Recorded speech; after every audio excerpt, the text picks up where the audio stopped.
వేదిక మీద ఉన్న పెద్దలందరికీ, దాసరి నారాయణరావు గారికి, తమ్మారెడ్డి భరద్వాజ్ గారికి, సురేష్ గారికి, మిగతా యష్ గారికి, రాజు గారికి, పాత్రికేయ సోదరి మనులకు అందరికీ నా హృదయపూర్వక నమస్కారాలు. ఈ విధంగా మాట్లాడితే మా ఎగ్జిక్యూటివ్ ప్రొడ్యూసర్ రంజిత్ కుమార్ గారు నాకు ఇచ్చి 500 కోడి అన్నాడు. అందుకే నేను తెలంగాణలో మాట్లాడతాను, ఎందుకంటే కౌశిక్ తెలంగాణ కాబట్టి నేను తెలంగాణలో మాట్లాడితే మంచిగా ఉంటుందని అందరూ అంటారు. ఏం చెప్పాలి భయ్, మంచిగా ఉన్నది. ఇట్లా పొద్దుగల లేస్తే ఇట్లా అరే ఏం సినిమా చేసినాం భయ్, పెళ్లి చూపులు ఇట్లా పోతున్నది, అందరు చూస్తున్నారు, టికెట్లు దొరుకుతలేవని మా ఫ్రెండ్స్ అందరూ బాగా బ్యాండ్ బజాయిస్తున్నారు. ఇందిరా ఇది నీ సినిమాకి టికెట్లు దొరుకుతలేవంట అని తిడుతున్నారు. పొద్దుగాల పోయి ఇట్లా పాలు తీసుకురానికి పోతుంటే కుక్కలు కూడా మరుగుతుండే ఒకప్పుడు నా పైన. ఇప్పుడు అవి కూడా మంచిగా తోకలు ఊపుతున్నాయి, మంచిగా అనిపిస్తున్నది.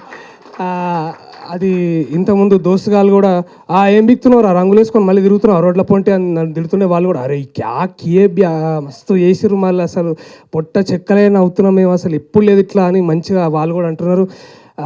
ఇక ఏం తరుణ్ ఏం చేసినావు భయ్, అది ఏంది ఇది, లైఫ్లో అన్నీ మార్చి పడేసినావు ఒక్కొక్కరు. ఇప్పుడు ఏం చేయాలో సమజైతలేదు. బయటకు పోతే అందరూ ఇట్లా నవ్వుతున్నారు, మంచిగా అనుకుంటా. అసలు ఏంది ఇది, గిది అసలు న్యాయమే నాకు ఇది అంతా.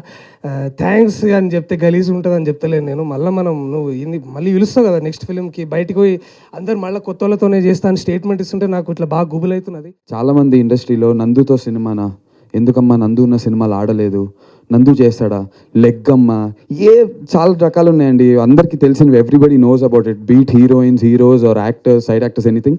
ఆ అబ్బాయి ఉన్నాడా, ఎందుకమ్మా వద్దులే అన్న కాన్సెప్షన్స్ ఆర్ మిస్కన్సెప్షన్స్ ఇలాంటివి బోలెడు ఉన్నాయి.